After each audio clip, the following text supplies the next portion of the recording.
क्या आप जानते हैं कि दुनिया का सबसे खतरनाक घर कौन सा होता है? ईंटों से बना घर नहीं, बल्कि वो घर जिसकी बुनियादी लालच से बनी होती है। आज की ये कहानी आपके रोंगटे खड़े कर देगी।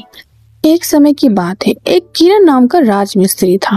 वो अपने तेज हाथों और चतुर नजरों के लिए मशहूर था। लोग कहते थे कि उसका काम बहुत शानदार होता है। एक सुबह एक अमीर व्यापारी उसके पास आया।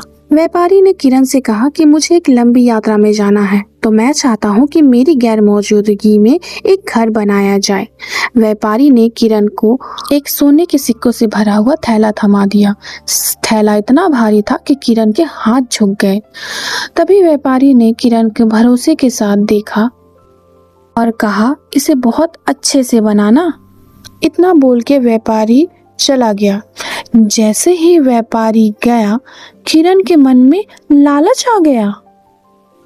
किरण ने सोचा, इतना सारा सोना, अगर मैं घटिया सामान लगाऊं तो किसी को भला क्या ही पता चलेगा।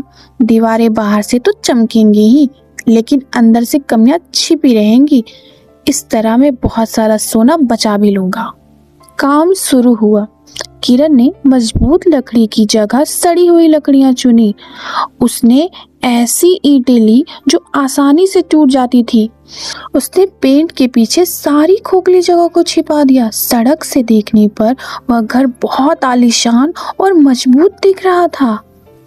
जब सूरज ढल रहा था, एक बूढ़ा बढ़ई वहां से गुजर रहा था। उसके कदम धीमे थे, लेकिन उसके हाथ लकड़ियों की सच्चाई जानते थे। उसने एक बीम पर अपना हाथ रखा, दीवारों को थपथपाया और सुना। हवा के खिलाफ खड़े होने वाली दीवार तो बना लेते हो, बूढ़े आदमी ने कहा। ऐसी कोई दीवार नहीं है जो तुम्हारे दिल के खिलाफ खड़ी हो सके। यह घर तूफानों की वजह से नहीं गिरेगा, यह तुम्हारी लालच की वजह से गिरेगा। किरण जोर जोर से हंसा। उसे किसी चीज का डर नहीं था। उसने तीखे शब्दों में बूढ़े आदमी को वहां से भगा दिया। जल्द ही घर बनकर तैयार हो गया। ताजा पेंट रोशनी को पकड़ रहा था। खुले दरवाजे आशाओं से भरी हुई लकड़ी थी। जब व्यापारी लौटा तो उसका चेहरा खिल उठा। उसने हर कमरे को देखा और मुस्कुराते हुए कहा, तुमने बेहतरीन काम किया है, तुम एक ईमानदार आदमी हो। व्यापारी ने अपने कोट में हाथ डाला और चाबियों से भरा हुआ गुच्छा किरण के हाथ में थमा दिया। यह घर मेरे परिवार के लिए नहीं था, व्यापारी ने धीरे से कहा।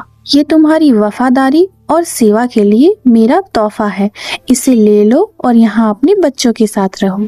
चाबियां ठंडी महसूस होने लगी। किरण की सांसें थम गई। उसे हर वो छिपा हुआ दोस्त दिखाई देने लगा। वो सड़ी हुई लकड़ियां, वो कमजोर फर्श। जिस घर के साथ उसने धोखा किया था, वो घर कभी भी गिर सकता था।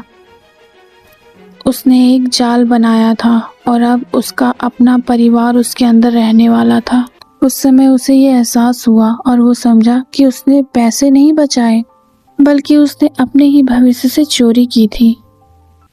इसलिए हमेशा काम ऐसे करो कि वो काम तुम खुद के लिए कर रहे हो। वीडियो को अंत तक देखने के लिए शुक्रिया।